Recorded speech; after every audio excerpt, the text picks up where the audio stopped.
এখন বাজে ভোর 4টে আর ঘুম আসছে না, যেহেতু মেয়ের শরীরটা একদম ভালো না। তো দেখতে পাচ্ছ মেয়েটা ঘুমাচ্ছে, চমকে চমকে উঠছে। তো তার জন্য আর ভালো লাগছে না। অরিন্দম ওই দিকে ঘুমাচ্ছে, ও ভোরের দিকেই ঘুমিয়ে পড়েছে। সারা রাত ও বসেছিল, আমিও বসেছিলাম। এখন মেয়ে একটু ঘুমাচ্ছে আর আমিও শুয়ে আছি। ঘুম আসছে না, টেনশানে তো ঘুমিয়ে আসছে।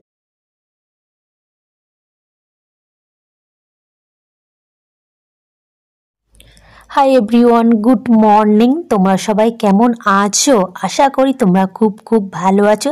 তো তোমরা ভালো থেকো, সুস্থ থেকো। আমি কিন্তু একদম ভালো নেই, যেহেতু পুচকুটা ভালো নেই বলে আমিও ভালো নেই। পুচকুটা মানে জ্বর এসছে, তো কিছু ভালো লাগছে না, জানো তো। সেটা আমি না, প্রতিটা মায় কোনো সন্তান যদি যে অসুস্থ হলে না, মাদের আর ভালো লাগে না। দেখো, সন্তানরা যদি ভালো থাকে না, আমাদের কিন্তু সব কিছু করতে ভালো লাগে। কিন্তু সন্তানরা যদি খারাপ মানে শরীরটা একটু অসুস্থ থাকে না, মায়েদের আর ভালো লাগে না। তো এখন চলে এসছি আর এখন বাজে 7:30। তো উঠেছি সেই ভোর 4টের সময়, উঠে চুপ করে শুয়েছিলাম, জানো তো। আর আমাদের এখানে না প্রচুর ঠান্ডা, মানে ভালো ঠান্ডা পড়ছে। তোমরা দেখতে পাচ্ছ কেমন হাওয়া দিচ্ছে, আর গায়ের কাটা না শিগড়ে উঠছে। মানে ছাদে উঠবো কি, মানে এতটা কাঁপ লাগছে কি বলবো। তো উঠে জামা টামা ছেড়ে নিয়ে বলছি না, এগুলো মেলে দিই, কাজের কাকিমার ভরসা আর করবো না। যেহেতু কালকে জানো তো কিছু মানে দুধ খেলেই সঙ্গে সঙ্গে দুধটা তুলে দিচ্ছে। কালকে অনেকটা মতো জামা কাপড়, অনেকটা মতো মানে ওই অনেকটা মতো হয়েছিল। তো যেগুলো ওই কাঁথাগুলো নিচে দিয়ে এসছে, ওগুলো মাওয়ালে কাঁথাগুলো কাজের কাকিমা কাচবে। আমি ভাবলাম এই মোটা মোটা সোয়েটার আর গেঞ্জিগুলো আমি ওপরেই দিয়ে আসি, নাহলে নিচেই শুকাতে একদম শুকাতে চায় না। আর এখন শীতের সময় তো রোদটাও ভালো পড়ে না, মেঘলা মেঘলা, তোমরা দেখেই বুঝতে পারছো মেঘলা টাইপের। আজকে রোদ একদম করিনি। আমাদের এই কদিন ধরে এখানে না মানে রোদ করছে না, মানে মেঘলা টাইপের করছে। আর আকাশের ওয়েদারটা মানে সকালবেলা নিহর পড়েছে, তো গাছগুলো এত সুন্দর লাগছে, তোমাদেরকে কি বলবো। আর নিচেই না মানে শুকায় না, নিচে তো রোদটা তেমন থাকে না, গাছপালা নিচে আছে তো তার জন্য ওই কি জানো তো তাড়াতাড়ি রোদটা চলে যায়, ওই 11টার দিকে রোদটা চলে যায়। তো তাই ভাবলাম আমি মেয়ের জামা কাপড়গুলো ছাদে দে, তাড়াতাড়ি শুকিয়ে যাবে। আর কি জানো তো নিচে দিলে না ওই গলার দিকটা হাতের দিকটা ভিজে থাকে, তো তার জন্য। আর মেয়ের শরীরটাও বেশ ভালো না, মেয়ে মানে যেটা খাচ্ছে না সঙ্গে সঙ্গে বমি করে তুলে দিচ্ছে। মানে এই ভ্যাকসিন দেওয়ার পর থেকে না মেয়েটির শরীরটা একদম ভালো না, কেঁদে কেঁদে কেঁদে কেঁদে না আমার মেয়ে মানে কি বলবো, দেখলেও খুব কষ্ট হয়। আর কদিন ধরে তো মানে কদিন ধরে ভিডিও আমি দিতে পারছি না। বৃহস্পতিবারে ভ্যাকসিন দিয়েছে, 2 সপ্তাহ হয়ে গেছে, এখনও মেয়ে সুস্থ হয়নি, এখনও মেয়ে কাঁদছে। দুধ খাওয়ালি সঙ্গে সঙ্গে চোখ টোক বার করে সঙ্গে সঙ্গে দুধটা তুলে তুলে ফেলছে। আর সত্যি ভালো লাগছে না। দেখো, সন্তান যদি ভালো থাকে না সব কিছু করতে ভালো লাগে। ওর মানে আর সন্তান যদি খারাপ থাকে না, সত্যি কিছু ভালো লাগছে না। ওর পাপাও মানে সারা রাত, কালকে আমার চোখ মুখ দেখে তোমরা বুঝতেই পারছো, কালকে সারা রাত ওর পাপাও বসেছিল, আমিও বসেছিলাম। ওর পাপাও কালকে কেঁদে ফেলেছে। অরিন্দম কোনো দিন কাঁদে না, কিন্তু কালকে সত্যি দেখে আমি মানে ওর কান্না দেখে আমি সত্যি, ও বলছে মেয়ের যদি কিছু হয়, ও তো সারা রাত কাঁদছে আর মেয়ের কোলে নিয়ে বসে আছে। মেয়ে যেটা খাচ্ছে সঙ্গে সঙ্গে তুলে ফেলছে, আর কিছুই ভালো লাগছে না। সারা রাতটা শুধু বসেছিলাম আর ভগবান কখন ভালো হবে, কখন ভালো হবে। আর না সত্যি ভালো লাগছে না। কি জানো তো, আজ আমার সন্তানটা না হলে আমি সত্যিই বুঝতাম না সন্তানের মর্মটা কী। যদি বাইরের কোনো বাচ্চা কাঁদে তখন আমরা করে ওরে বাচ্চাটা কাঁদছে, কিন্তু আজকে আমার মানে সন্তানটা হয়ে আমি বুঝতে পারছি একটা সন্তান কাঁদলে মায়ের কতটা কষ্ট হয়, মানে বুক ফেটে যায়, বিশ্বাস করো।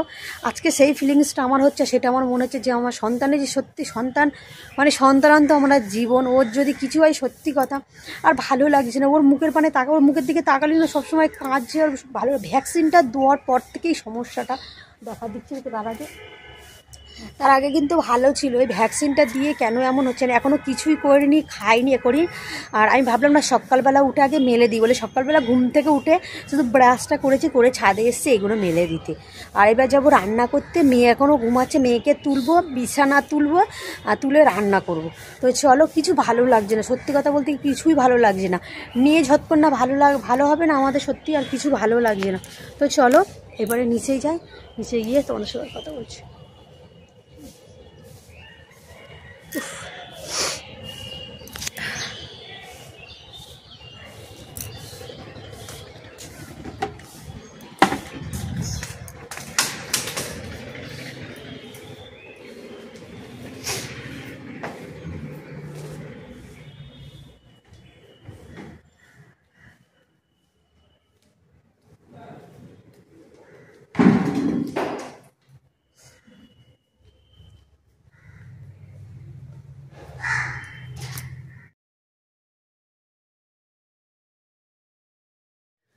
তো চলে এসেছি রান্নাঘর, আর এখানে দুধ আর সাবু আমি গরম করতে বসিয়ে দিয়েছি। যেহেতু আমি সকালবেলার টিফিনটা খাই দুধ আর সাবু, আর খাই রাত্রিবেলা 2 টাইম দুধ আর সাবুটাই আমি খাই। তো চলো আজ খেয়ে টেয়ে নিয়ে তোমাদের সাথে কথা বলছি। আজকে কিন্তু ঝটপট রান্না করতে হবে, যেহেতু অরিন্দম যাবে বিডিও অফিসে। মায়ের সিউল কাজটা কি নামের একটু গন্ডগোল হয়েছে, তার জন্য এপিট ওপিট করে জমা দিতে যাবে। ওই জন্য অরিন্দম বলছে ভাত টাত খেয়ে যাবো, আমাকে একটু তাড়াতাড়ি রান্না করে দেবে। বলছি ঠিক আছে। আর বাবা গেছে বাজারে, এখন বাজার থেকে আসেনি। মা বলছে আলু দিয়ে মাছের ঝোল হবে, আর ফ্রিজে সিম ছিল আর পেঁয়াজ কালা ছিল। তাহলে বলছে মা বলছে আজকে তাহলে বেশি কিছু রান্না করতে হবে না, সিম্পলের মধ্যে আজকে রান্না করতে। তো পেঁয়াজ কালি সিম ভাজা করব, আর করব মাছের ঝোল। আর বাবা বলছে শাক টাক পেলে কি নিয়ে আসবো, মা বলছে নিয়ে আসবে, না হলেও শাক নিয়ে আসতে বলেছে, ভাজা করবো। আর কালকেরে করেছিলাম পরোটা কিছুটা মতো বেশি হয়েছে, আমি 2টো গরম করে খেয়ে নিয়েছি, বাবার জন্য 2টো রেখেছি, আর অরিন্দম খাইনি। যেহেতু ও বলছে ভাত খেয়ে আমি পার হব, পরোটাটা আমি আর খাবো না, পরোটা খেলে আমি তাহলে আর খেতে পারবো না। তো আমি খেয়ে নিয়ে আবার তোমাদের সাথে কথা বলছি।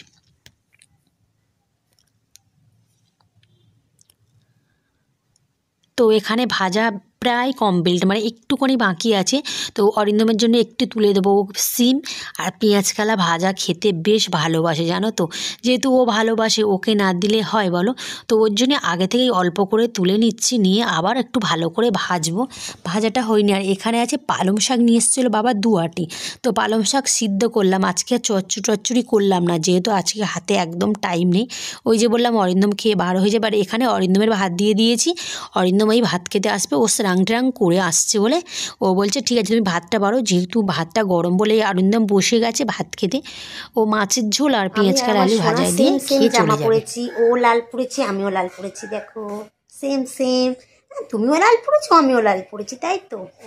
তো আমার মেয়ে মানে ভ্যাকসিন দেওয়ার পর থেকে এত মানে জ্বর এসে মানে কদিন ধরে তো ঘ্যান করছিল। আর মানে আজকে একটু ভালো আছে। বলো বিপিনদের, বলো আমি একটু ভালো আছি। এখন বাজে সন্ধ্যে 7:30। সন্ধ্যে টন্ধে দেওয়া কমপ্লিট হয়ে গেছে, আমি চা খাচ্ছি। পুতুল এসছে, তোমরা তো পুতুলকে সবাই চেনো। আর পুতুলকে যদি না চেনো অবশ্যই আমাকে কমেন্ট করবে, তোমার মানে পুতুলের সাথে তোমাদের পরিচয় করিয়ে দেবো। আর পুতুল এখন মানে এখন না এবারে 10-এ উঠেছে। তো বইগুলো নিয়ে এসেছিলো যে কাকিমা আমাকে একটু মলার দিয়ে দেবে।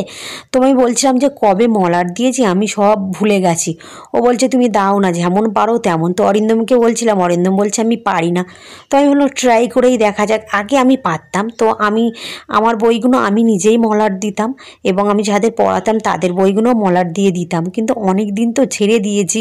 আর প্লাস্টিক, আমি এই প্লাস্টিকের মানে এই প্লাস্টিকের কাপড়ের ইয়েতে না আমি মলার দিতে পারি না। সত্যি কথা বলতে কি আমি কাপড় মানে ওই মানে কি বলবো, ওই কাগজের দিতে পারি, কিন্তু ওই ইয়েগুলো না প্লাস্টিকগুলো না স্লিপ করে। তো দেখছি পাচ্ছি বেশ ভালোই কিন্তু হয়েছে। তো ট্রাই করলে আর মানে ইচ্ছা থাকলে সব কিছু মানুষ করতে পারে। তো বন্ধুরা আজকের মতো এই পর্যন্ত। তোমরা ভালো থেকো, সুস্থ থেকো, সাবধানে থেকো। আর আমার ভিডিওটি ভালো লাগলে একটা লাইক করে আমার পাশে থেকো। তো এই বলে রাখছি, টাটা বাই বাই। আবার তোমাদের